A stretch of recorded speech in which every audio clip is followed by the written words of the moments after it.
Vlaji su se spustili s Himalaje i sretno stigli pod dno Biokova. U Zagvozdu ih je dočekala fešta, a ima i zašto.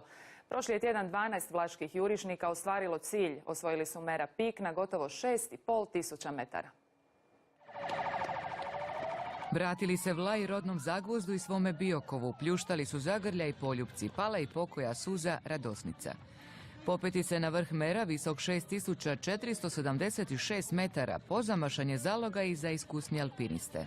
Bilo je jako teško zadnji dan kad smo se penjali iz tog visinskog logora od 5700 do vrha, jer je gore jako razređen zrak, 40% kisika ima u njemu i svaki korak je bio kao tona. Evo, uspjeh je veliki da se od nas 15, koliko je krenulo, 12 popelo na vrh. Od toga 8 Zagvozđana. Velika je visina, ipak je to većina amatera, ali vođeni Vikivom Grošeljem koji je osvojio 10-8 tisućnjaka Stipe sa podrugom svima, to je išlo prekrasno, išlo je jako dobro. Ja sam vrlo zadovoljan dovesti ovoliko ljudi na jedan vrh himalajski i vratiti ih nazad, naravno da je veliko zadovoljstvo.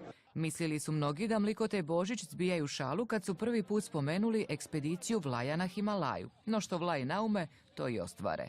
Ovo je ekspedicija života, a vi imate samo 23 godine. Tako se dogodilo.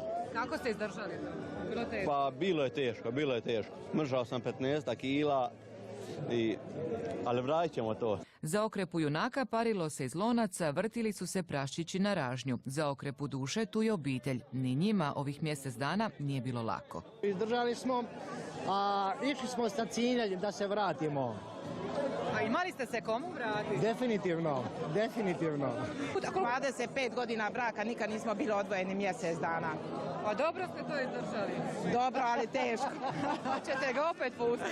Ne, rekla sam mu, ovo je zadnji put, nek se pozdravi. Nikad se ne zna, neke tabani već svrbe. Ne kaže se uzalud, ko jednom dođe na Himalaju, uvijek joj se vrati. A s vrha Mera baš se lijepo vidi Mont Everest. A što Vlaj naumi, to i ostvari.